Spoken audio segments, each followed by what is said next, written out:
So today I want to talk about something very near and dear to my heart, actually under my heart, technically, and that is that I recently gained a lot of weight, and yeah, just some weird stuff happened to me, and I want to talk about it, and I would love to hear you guys' thoughts about gaining weight as well. So I thought that I gained a lot of weight over Christmas, but I was then looking at all the stats for my little weight app that I had, and it kind of started in September. And I think eating is good. I like eating a lot. I'm going to be pacing today because I can, because I have this, by the way. I like eating a lot, but the thing I don't like about eating is getting more weight on me. Basically, there's two places I put on fat. I put on fat on my belly, a little bit on my face, but it's not super noticeable. I fool myself into thinking it doesn't hit my face at all. That is obviously not true. And I get what I like to call a long butt, which is basically I get love handles, but my love handles live mainly on the back of my body, which means I get a very long butt, and that is kind of like my thing. And I gained so the other day, uh, unprompted, pretty much. My trainer told me you could stand to lose 15 to 20 pounds, and I was like, what?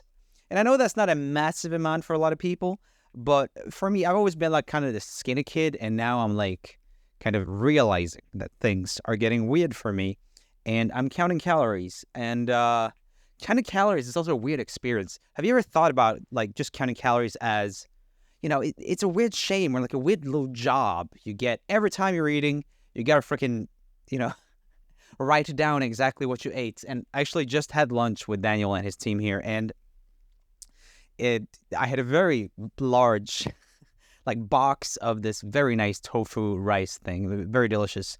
And I think I can't eat more today. And it's weird. Why does it work like this? Secondly, one thing that I've noticed a lot that people don't talk about that much, basically, sometimes we go through hard things in life. I've gone through a lot of hard times in the last few years. However, it's 2024, and I've decided to leave that kind of story of myself, like in the past, of like kind of I'm this person who went through like hard stuff and like was mistreated in some ways or whatever, and like now, like my life is like a mess or whatever. I'm leaving that behind. Like I'm not helpless. I don't want to think like that anymore. So I've stopped.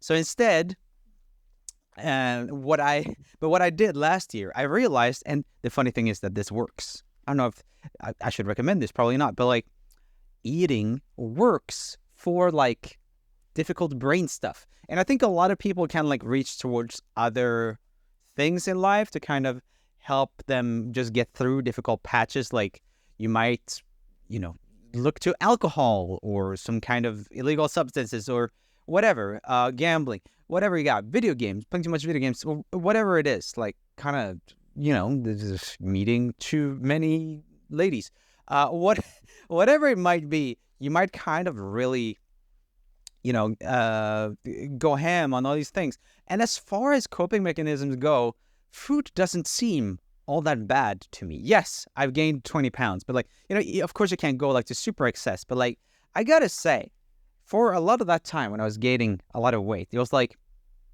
I'd feel bad, I'd eat a lot of food, and then I'd feel good for the rest of the day. Is there anything else that can do that? That's amazing. That is an amazing tool. That's an amazing drug or whatever you want to call it. Like that's incredible. And I think that actually gets overlooked a lot because, there are a lot of really terrible health things, of course. But I kind of want to just nuance that thought a little bit because I think that people might just think like, oh, I'm sad and then I eat and then, I get sad because I ate a lot. I don't think that necessarily needs to be the case. I don't think you need to feel that guilty about eating, but of course, like, okay, I'm going to tell you guys my BMI now. Hold your horses. No, actually, not my BMI. That's not it. But right now, my body fat percentage, which is something I keep track of. So I used to have a single digit body fat percentage, which is very good. It's kind of athletic. And the older you get, the higher body fat percentage you should get, kind of like it should be a little bit higher as things progress. But for me, my body fat percentage right now is almost 22%, which is above average, but I think it's technically not considered obese yet. I think obese is 25. But like basically, someone my age should be like at least under 20%. I would love to be close to single-digit percentages again, eventually. It's very hard to get abs, for example, if you don't are at single-digit percentages, because you got too much fat. Depending on where you store your fat. Some people have like funny places they store their fat, or like interesting ones. I think my most interesting one is probably the top butt. Just it's. I'm not going to show this because I think it's nasty, and you don't deserve that, my fellow audience. However, I think that. Okay, what was I gonna say? Think, Joe. You're an idiot. Funny places to store your fat. Like some people just get fat in the face immediately, which is kind of funny and sad because like people see your face all the time, and I kind of get away with it. But if you do see kind of like over the span of my YouTube career, you'll find that my face gets rounder and then it gets less round and so on. You can see, for example, back in, when was that? Kind of, I guess, 2017, 2018. I had kind of a public breakup. I don't really want to, draw attention to that. But like I had a kind of like girlfriend that the internet knew about, and then we broke up. And you can see in the months after that, me just freaking gaining so much weight and getting like really. And I used to, I was filming a lot of videos with my buddy Jonas, you might have seen on my main channel, Jonas Frisk. And he would just absolutely, like him and me, we were not good influences on each other. We would film the videos, work on the videos. We worked really hard. But then afterwards would be like, okay, done for the day. And we'd buy these things. They're Swedish. They're called ballerina kex, BallerinA, if you want to Google it. And it's like kind of these chocolate cookies, and you buy them in these kind of tubes. Like I guess a lot of cookies are sold like that. It's not tubes. It's more like a normal cookie packaging type thing. Anyway, so we'd buy one of those each and watch an anime episode, and we'd eat an entire tube of those each, and we'd also drink like an entire pack of milk each every day. And funny thing was, like I don't think he was going through anything. I guess he also has a weird relationship to food. I would say my relationship to sweets in particular is kind of really problematic. Like the way I think about like just sugar. Like I can eat unlimited amounts of sugar. Chocolate in particular, impossible. You can't stop me from eating all your chocolate. Like if I have chocolate in my house, it'll be gone. I know that's not like super uncommon, but I think I'm pretty extreme, and I eat it really fast. It's like, because the chocolate doesn't feel good until it's like in the, like back of my throat, or like on the way down. That's when it feels good. Like that's when the dopamine kicks in. So I just love that stuff. And I went vegan a number of years ago, and I gotta say the chocolate doesn't hit the same. So it's gotten a little bit better, but there's still a lot of very delicious vegan sweets. They're actually very good at sweets, the vegans or whatever. By the way, I'm not a good vegan. I'm not sure if you're aware of this. Like, I'm not a good vegan. I'm not the type of vegan who like did it for some kind of moral reasons. I just kind of tried it, and then I got scared of getting off it, and now it's just something I do. So yeah, I'm vegan for no good reason. But like, I think the decision to go vegan, that's the good decision if you can ever do it. But stopping to be vegan is not like that. Like that's a bad decision in terms of like, I don't think I'm good enough of a person to do a big thing where I give a bunch of stuff up in order to, maybe I am. I don't know. Maybe I'm just talking myself down. But like, I think it's a big thing to be like, oh, I'm not going to eat any meat or like any milk stuff, because a lot of very delicious things are that, and it becomes very hard to eat in some places, especially if you travel. But where was I going with this? Oh my God, my brain. Is it over? Do I have dementia already? Where was I going with this? Yeah. So basically, what did I say? Yeah, because I didn't figure out what I was gonna say. Okay.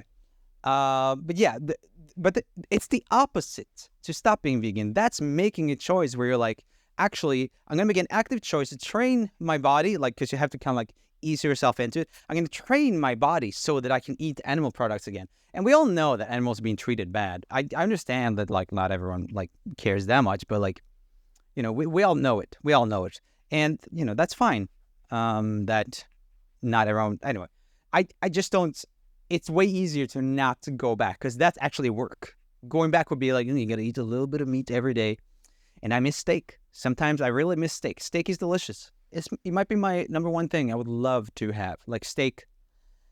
I never got to try smash burger before I went vegan. Like that kind of became a thing after I went vegan. So that's an annoying thing. Where am I going with this? Oh yeah, I was talking about gaining weight and how it can actually be good sometimes.